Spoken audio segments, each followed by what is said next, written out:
یار دوستو السلام علیکم رحمۃ اللہ وبرکاتہ۔ آج کا بیان کا عنوان ہے حضرت عمر فاروق کا جنازہ۔ دوستو آپ سے گزارش ہے بیان کو مکمل فرمایا عائشہ وعدہ کرو مجھ پر نیا کفن نہیں ڈالو گی۔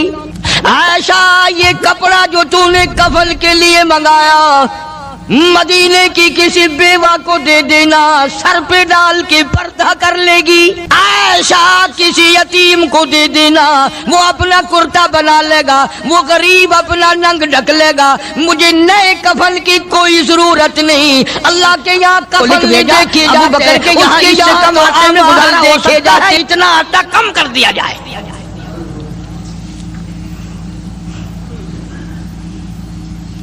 تم کیا جانو ابو بکر کون ہے؟ کبھی کسی بوڑھی نے، کبھی کسی بہو نے، کبھی کسی نے دھی نے کہا کہ آؤ آج ابو بکر صدیق کی نیاز پکاتے ہیں۔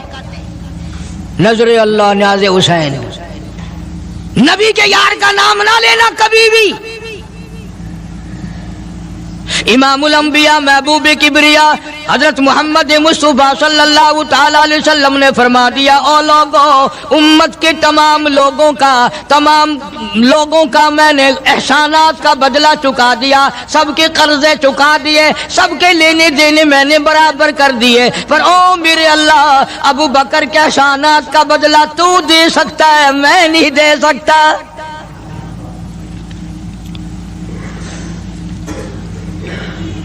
سارا گھرانہ بڑا عجیب ہے، گھر کا گھر بڑا عجیب ہے۔ ہجرت فرما کر تشریف لے گئے نبی کریم سب کا جو صلی اللہ علیہ وسلم کی ذات اقدس کے ساتھ تشریف لے گئے۔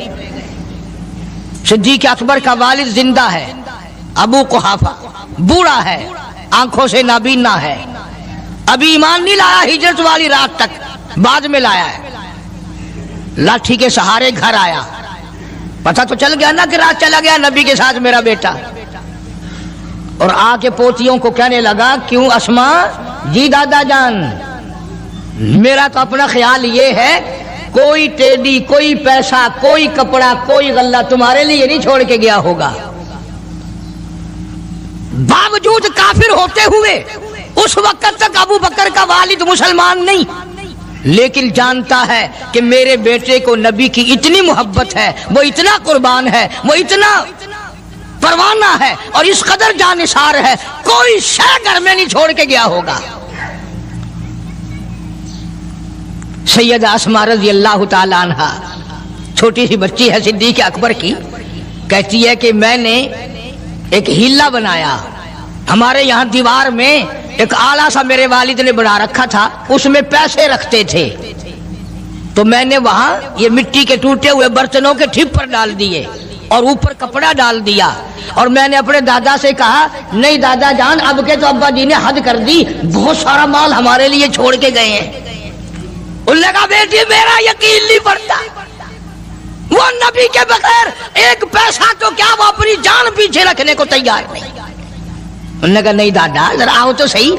کہتی ہیں کہ میں نے اپنے دادا کا یوں ہاتھ پکڑ کے، دکھتا تو تھا نہیں، اس کپڑے کے اوپر پھیر دیا کہ دیکھیے یہ آلہ ہے نا، یہ تاک ڈالا کہ سب بھرا پڑا ہے۔ یہ کہنے لگا، اچھا بہت اچھا کیا، تمہارا گزارا ہو جائے گا، مجھے بڑا فکر تھا، مجھے بہت پریشانی تھی، اب میں بے فکرہ ہو گیا کہ تمہارے لیے تمہارا ابا کھانے پینے کے لیے تو چھوڑ گیا۔ سیدہ اسماء کہتی ہیں، حالانکہ جس وقت میں نے یہ کارروائی کر کے دکھائی، ہم 2 دن کے بھوکے تھے۔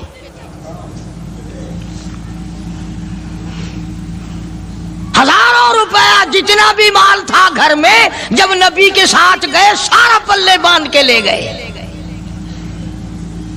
نہ جانے کہاں کام آئے گا۔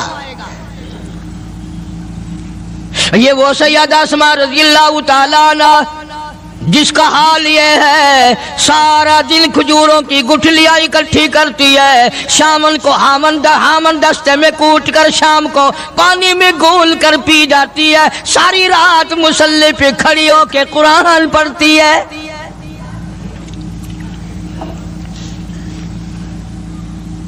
عجیب قسم کا گھرانہ ہے صدیق اکبر رضی اللہ تعالیٰ عنہ کا۔ غربت نہیں تھی، سارے کا سارا قربان کر کے غربت بنا دی، نہیں دیکھا آل کو، نہیں دیکھا مال کو، نہیں دیکھا اپنی جان کو، سب کچھ قربان کر دیا۔ امام الانبیاء محبوب کبریا حضرت محمد مصطفیٰ صلی اللہ تعالی علیہ وسلم نے اس قدر رفاقت جوڑی، اس قدر یاری بنائی کہ کبھی بھی الگ نہیں ہوئے۔ آج تم قرآن پڑھتے ہو، قاری حنیف قرآن پڑھتا ہے، کیا اثر ہوگا کسی پہ؟ جناب ابو بکر صدیق رضی اللہ تعالیٰ عنہ مکہ مکرمہ میں نماز کی نیت باندھ کر قرآن کریم کی تلاوت کرتے ہیں۔ علماء نے لکھا ہے کہ پہاڑ بھی ہلنے لگ جاتے تھے، اور کافروں نے نبی پاک سب کہہ دو صلی اللہ علیہ وسلم سے شکایت کی کہ اپنے ابو بکر کو کہو یہ رات کو قرآن زور سے نہ پڑھے، ہمارے بیوی بچوں پہ اثر ہوتا ہے، ہمارے بچے مسلمان بننے کے لیے تیار ہو جاتے ہیں، ہماری عورتیں قرآن سن کر کفر چھوڑ کر مسلمان بننے کو تیار ہو جاتی ہیں، ابو بکر سے کہو یہ آہستہ قرآن پڑھا کرے۔ یعنی اس کی زبان میں اس قدر تاثیر تھی اور اس قدر اللہ تبارک و تعالیٰ نے خوف رکھا تھا، جو صدیق کی زبان سے قرآن سنتا تھا مسلمان بننے کے لیے تیار ہو جاتا تھا۔ آج ہم قرآن پڑھیں، حدیث پڑھیں، کچھ بھی پڑھیں، اثر نہیں ہوتا۔ کیسے ہو؟ ہمارے یہاں دلوں میں جگہ ہو جبھی تو بات بنے۔ اس لیے قرآن کریم کہتا ہے کلا بل ران علی قلوبہم ما کانوا یکسبون، گناہ کرتے کرتے، حرام کھاتے کھاتے اس قدر دل کالے ہو گئے، اب قرآن کے لیے، دین کے لیے، ایمان کے لیے گنجائش کوئی نہیں، اندر گنجائش ختم ہو گئی، سارا دل بھر گیا۔ فرمایا کلا انہم عن ربہم یومئذ لمحجوبون، ہرگز ایسا نہیں جو لوگوں کا خیال ہے، دین ان کے خیالات پہ نہیں چل سکتا۔ جناب ابو بکر صدیق رضی اللہ تعالیٰ عنہ بیمار ہیں، آخری وقت قریب ہے، اللہ اللہ۔ سیدہ عائشہ صدیقہ رضی اللہ تعالیٰ عنہ کے ہاتھ میں نیا کپڑا دیکھا، بیٹی کے ہاتھ میں نیا کپڑا دیکھا، صدیق اکبر رضی اللہ تعالیٰ عنہ نے فرمایا بیٹی یہ کپڑا کیسا ہے؟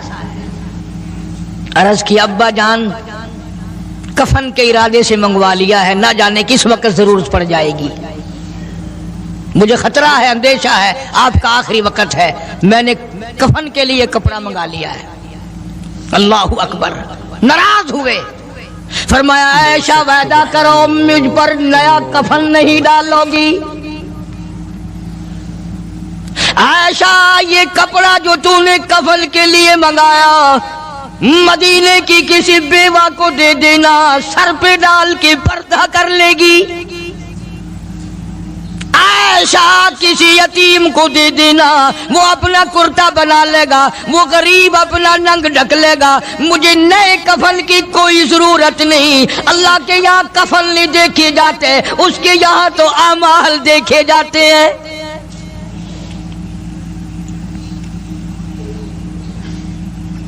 حضرت عائشہ رضی اللہ تعالیٰ عنہ نے اصرار کر دیا، ابا اجازت دے دو، اب تو میں نے منگا لیا ہے، اب تو میں نے منگا لیا ہے، دنیا کیا کہے گی؟ وقت کا حکمراں، وقت کا بادشاہ، نبی کا جانشین کو کفن بھی نہیں ملا۔ پھر دوسرا رخ اختیار کیا ہے صدیق اکبر سب کہہ دو رضی اللہ تعالیٰ عنہ۔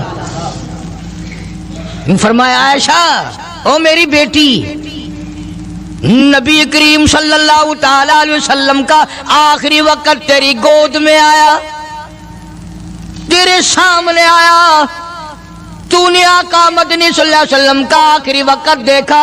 حضرت عائشہ رونے لگی، ہاں میں نے دیکھا، سب کچھ مجھے معلوم ہے، پر عائشہ شہنشاہ کائنات کا کفن بتا۔ اس مدنی کریم صلی اللہ علیہ وسلم کا، دو جہان کے بادشاہ کا، یتیموں کے وارث کا، بیواؤں کے سہارے کا، دو جہان کے سردار، دو جہان کی رحمت حضرت محمد کریم صلی اللہ علیہ وسلم کا کفن بتا۔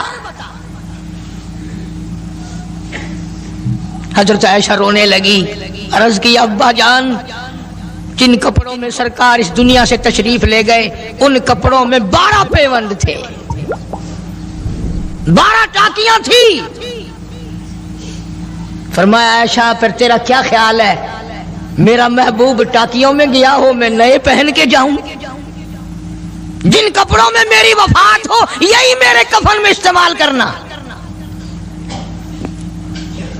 یہی کپڑے مجھے کفن میں دے دینا جو میرے جسم پہ ہیں، اس لیے کہ جب میں اپنے آقا سے ملوں گا تو شرمندگی نہ ہو۔ اور آج ذہن یہ ہے کہ میت کے کپڑے کو ہاتھ بھی نہ لگانا، پہننا تو درکنار، ہاتھ لگانے کو تیار نہیں، گھر میں رکھنے کو تیار نہیں، یوں لکڑی سے اٹھا کر پرے پرے پھینکتے ہیں، آگ لگاتے ہیں، نہلانے والے کو دے دیتے ہیں وہ بھی نہیں پہنتا، یوں ہی گلیوں میں نالیوں میں پھینک جاتا ہے۔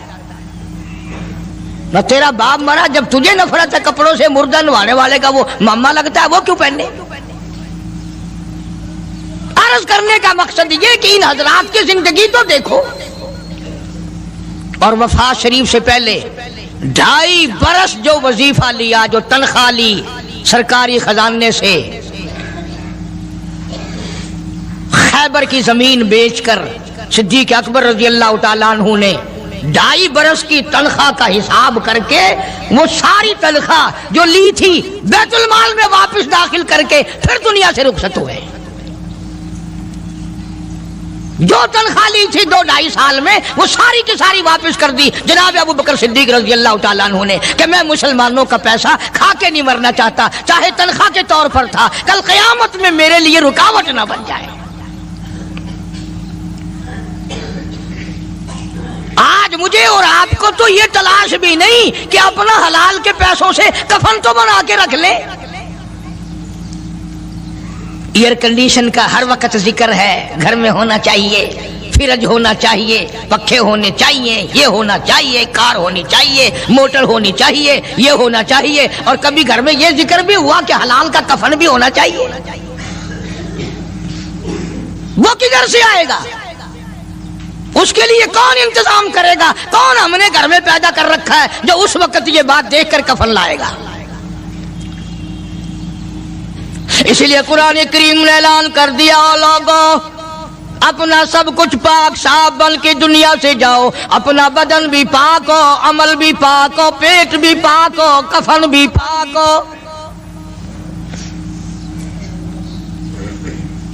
ان ساری میں وہ بات کرتا ہوں جس سے نہ دیوبندی بچے، نہ بریلوی بچے، نہ شیعہ بچے، نہ سنی بچے۔ موت کا جھٹکا تو سب کو لگنا ہے نا، اور ایسا لگتا ہے لاکھوں برس تک منہ کڑوا رہتا ہے۔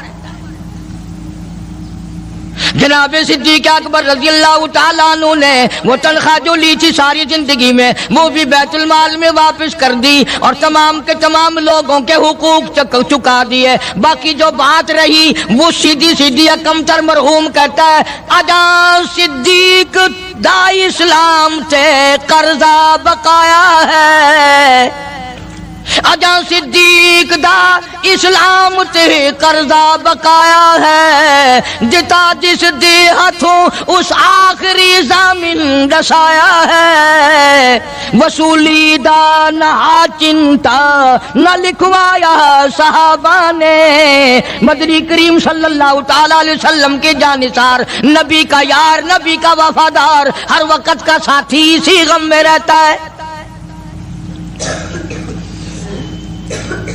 اور وصیت کی کہ مجھے غسل دینا، میرے انہی کپڑوں میں دفن کرنا، اور فرمایا میرا جنازہ اٹھا کر حجرے مبارک کے سامنے لے جانا، حجرے عائشہ کے سامنے لے جانا، توجہ کرنا، نیند نہ کرو۔ اور یوں فرمایا نبی پاک صلی اللہ علیہ وسلم کی جہاں قبر شریف ہے، حضور کا حجرہ ہے، روضہ ہے، دروازے پہ کھڑے ہو کر آواز لگانا، کالی کملی والے صدیق آ گیا ہے۔ فرمایا اگر اجازت ہو تو اندر دفن کرنا، اور اگر اجازت نہ ہو تو جنت البقیع میں لے جانا۔ علماء کہتے ہیں کہ جب میت کو جا کر کے روز اقدس صلی اللہ علیہ وسلم کے سامنے رکھا اور آواز لگائی تو دروازہ خود بخود کھل گیا اور آواز آئی دیر نہ کرو، محبوب کو محبوب سے ملا دو۔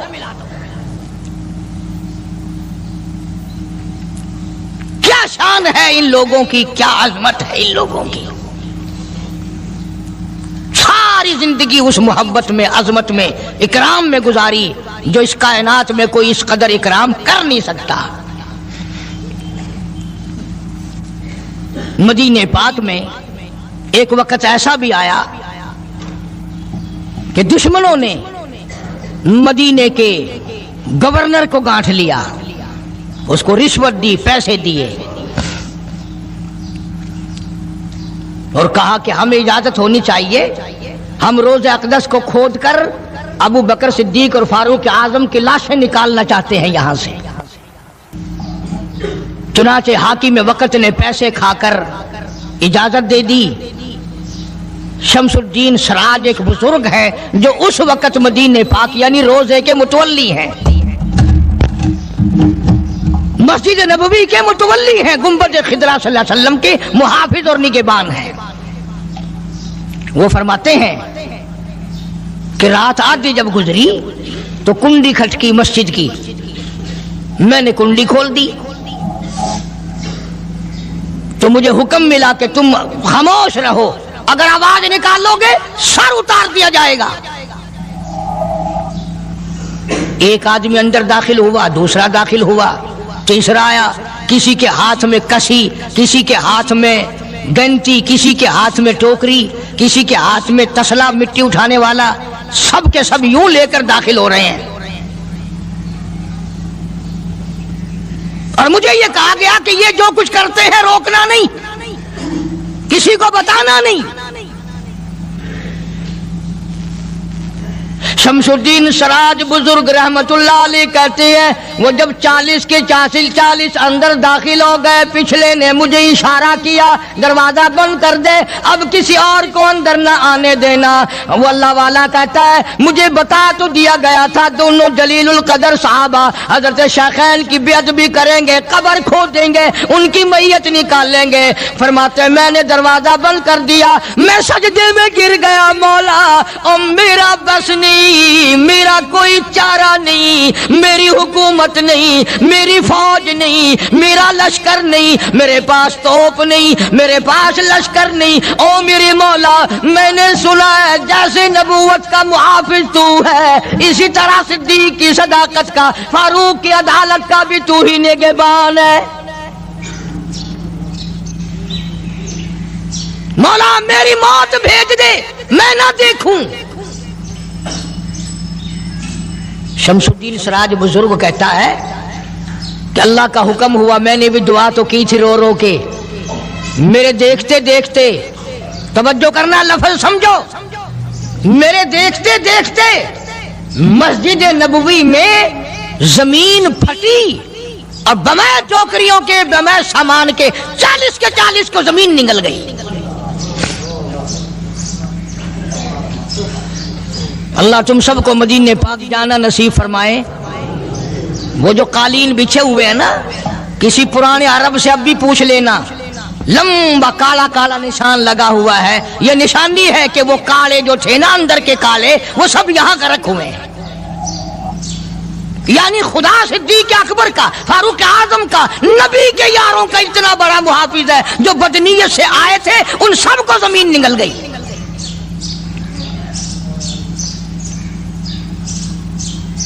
ایک اللہ والا کہتا ہے کہ میں نے مدینہ پاک میں حاضری دی اور حضور کریم صلی اللہ علیہ وسلم کے روضہ اقدس پہ سلام پڑھا، اور میں صدیق اکبر کے موضع شریف کے سامنے کھڑا ہو کر سلام عرض کر رہا تھا، پڑھ رہا تھا۔ میں جب واپس ہٹنے لگا تو ایک آدمی مجھے کہنے لگا آپ کہاں سے آئے ہیں؟ اس نے بتایا کہ میں فلاں جگہ سے آیا ہوں۔ کہ آپ بڑے نیک آدمی معلوم ہوتے ہیں، بڑا اچھا سلام پڑھ رہے تھے، تعریف اچھی کر رہے تھے، میرے یہاں کھانا کھانے چلو۔ اللہ والا کہتا ہے کہ میں اس کی باتوں میں آ گیا کہ چل بھائی مدینے کا آدمی ہے، مدینے کا آدمی ہے, دعوت کر رہا ہے, انکار کروں تو سنت کے خلاف. انہوں نے کہا چل بھائی. لے گیا اور وہاں جا کر ایک مکان میں اس اللہ والے کو بند کر کے, کوٹلی میں اس کو زنجیروں میں باندھ کر اس کی زبان کاٹ دی. تو نے صدیق کی اتنی تعریف کیوں کی؟ اور پھر چھوڑ دیا کہ جا صدیق سے ٹھیک کرا کے دکھا.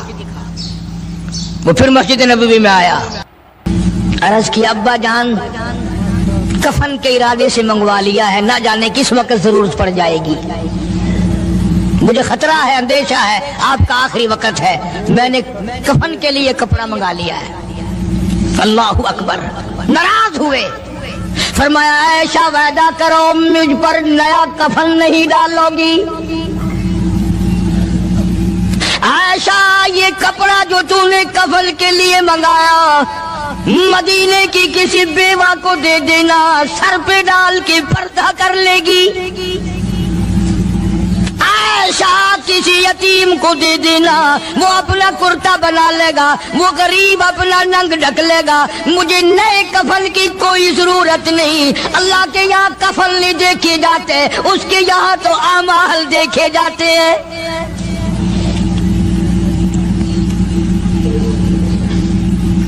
حضرت عائشہ رضی اللہ تعالی عنہ نے اصرار کر دیا, ابا اجازت دے دو, اب تو میں نے منگا لیا ہے, اب تو میں نے منگا لیا ہے, دنیا کیا کہے گی؟ وقت کا حکمراں, وقت کا بادشاہ, نبی کا جانشین کو کفن بھی نہیں ملا. پھر دوسرا رخ اختیار کیا ہے صدیق اکبر سب کا جو رضی اللہ تعالی عنہ. فرمایا عائشہ او میری بیٹی, نبی کریم صلی اللہ تعالی علیہ وسلم کا آخری وقت تیری گود میں آیا, تیرے سامنے آیا, تو نے آقا مدنی صلی اللہ علیہ وسلم کا آخری وقت دیکھا. حضرت عائشہ رونے لگی, ہاں میں نے دیکھا, سب کچھ مجھے معلوم ہے, پر عائشہ شہنشاہ کائنات کا کفن بتا. اس مدنی کریم صلی اللہ علیہ وسلم کا, دو جہان کے بادشاہ کا, یتیموں کے وارث کا, بیواؤں کے سہارے کا, دو جہان کے سردار, دو جہان کی رحمت حضرت محمد کریم صلی اللہ علیہ وسلم کا کفن بتا. حضرت عائشہ رونے لگی, عرض کی ابا جان جن کپڑوں میں سرکار اس دنیا سے تشریف لے گئے ان کپڑوں میں 12 پیوند تھے, 12 ٹاکیاں تھی.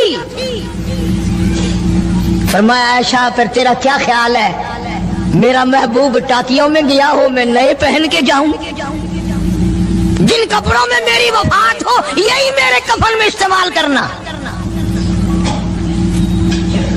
یہی کپڑے مجھے کفن میں دے دینا جو میرے جسم پہ ہیں, اس لیے کہ جب میں اپنے آقا سے ملوں گا تو شرمندگی نہ ہو.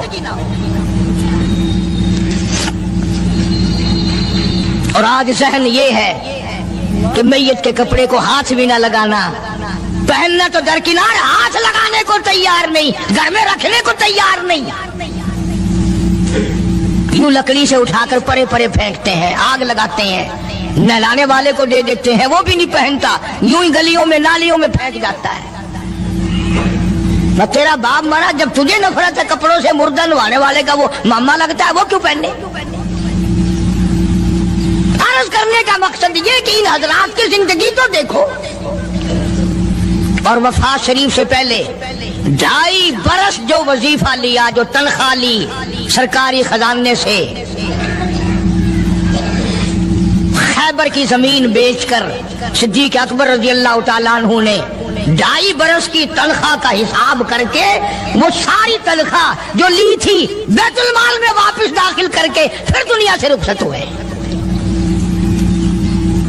جو تنخواہ لی تھی 2-2.5 سال میں وہ ساری کی ساری واپس کر دی جناب ابو بکر صدیق رضی اللہ تعالیٰ عنہ نے, کہ میں مسلمانوں کا پیسہ کھا کے نہیں مرنا چاہتا, چاہے تنخواہ کے طور پر تھا, کل قیامت میں میرے لیے رکاوٹ نہ بن جائے. آج مجھے اور آپ کو تو یہ تلاش بھی نہیں کہ اپنا حلال کے پیسوں سے کفن تو بنا کے رکھ لیں, ایئر کنڈیشن کا ہر وقت ذکر ہے، گھر میں ہونا چاہیے، فریج ہونا چاہیے، پنکھے ہونے چاہیے، یہ ہونا چاہیے، کار ہونی چاہیے، موٹر ہونی چاہیے، یہ ہونا چاہیے، اور کبھی گھر میں یہ ذکر بھی ہوا کہ حلال کا کفن بھی ہونا چاہیے۔ وہ کدھر سے آئے گا؟ اس کے لیے کون انتظام کرے گا؟ کون ہم نے گھر میں پیدا کر رکھا ہے جو اس وقت یہ بات دیکھ کر کفن لائے گا؟ اس لیے قرآن کریم نے اعلان کر دیا، لوگوں اپنا سب کچھ پاک صاف بن کے دنیا سے جاؤ، اپنا بدن بھی پاک ہو، عمل بھی پاک ہو، پیٹ بھی پاک ہو، کفن بھی پاک ہو۔ ان ساری میں وہ بات کرتا ہوں جس سے نہ دیوبندی بچے، نہ بریلوی بچے، نہ شیعہ بچے، نہ سنی بچے۔ موت کا جھٹکا تو سب کو لگنا ہے نا، اور ایسا لگتا ہے لاکھوں برس تک منہ کڑوا رہتا ہے۔ جناب صدیق اکبر رضی اللہ تعالیٰ عنہ نے وہ تنخواہ جو لی تھی ساری زندگی میں، وہ بھی بیت المال میں واپس کر دی اور تمام کے تمام لوگوں کے حقوق چکا دیے۔ باقی جو بات رہی وہ سیدھی کمتر مرحوم کہتا ہے، اجا صدیق دا اسلام تے قرضہ بقایا ہے، اجا صدیق دا اسلام تے قرضہ بقایا ہے، جتا جس دے ہاتھوں اس آخری زمین دسایا ہے، وصولی دا نہ چنتا نہ لکھوایا صحابہ نے۔ مدنی کریم صلی اللہ تعالی علیہ وسلم کے جانثار، نبی کا یار، نبی کا وفادار، ہر وقت کا ساتھی، اسی غم میں رہتا ہے۔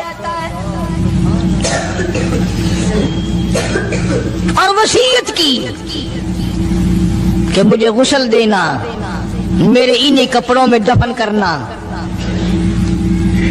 اور فرمایا میرا جنازہ اٹھا کر حجرے مبارک کے سامنے لے جانا، حجرے عائشہ کے سامنے لے جانا، توجہ کرنا، نیند نہ کرو۔ اور یوں فرمایا نبی پاک صلی اللہ علیہ وسلم کی جہاں قبر شریف ہے، حضور کا حجرہ ہے، روضہ ہے، دروازے پہ کھڑے ہو کر آواز لگانا، کالی کملی والے صدیق آ گیا ہے۔ فرمایا اگر اجازت ہو تو اندر دفن کرنا، اور اگر اجازت نہ ہو تو جنت البقیع میں لے جانا۔ علماء کہتے ہیں کہ جب میت کو جا کر کے روضہ اقدس صلی اللہ علیہ وسلم کے سامنے رکھا اور آواز لگائی تو دروازہ خود بخود کھل گیا، اور آواز آئی دیر نہ کرو، محبوب کو محبوب سے ملا دو۔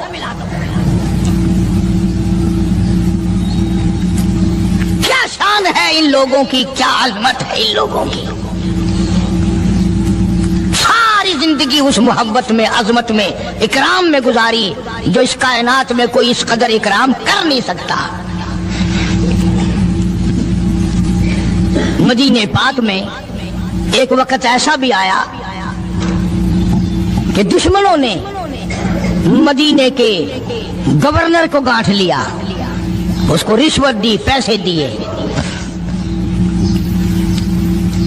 اور کہا کہ ہمیں اجازت ہونی چاہیے، ہم روضہ اقدس کو کھود کر ابو بکر صدیق اور فاروق اعظم کی لاشیں نکالنا چاہتے ہیں یہاں سے۔ چنانچہ حاکم وقت نے پیسے کھا کر اجازت دے دی۔ شمس الدین سراج ایک بزرگ ہے جو اس وقت مدینہ پاک یعنی روضے کے متولی ہیں، مسجد نبوی کے متولی ہیں، گنبد خضرا صلی اللہ علیہ وسلم کے محافظ اور نگہبان ہیں۔ وہ فرماتے ہیں کہ رات آدھی جب گزری تو کنڈی کھٹکی مسجد کی، میں نے کنڈی کھول دی تو مجھے حکم ملا کہ تم خاموش رہو، اگر آواز نکالو گے سر اتار دیا جائے گا۔ ایک آدمی اندر داخل ہوا، دوسرا داخل ہوا، تیسرا آیا، کسی کے ہاتھ میں کسی، کسی کے ہاتھ میں گنتی، کسی کے ہاتھ میں ٹوکری، کسی کے ہاتھ میں تسلا مٹی اٹھانے والا، سب کے سب یوں لے کر داخل ہو رہے ہیں۔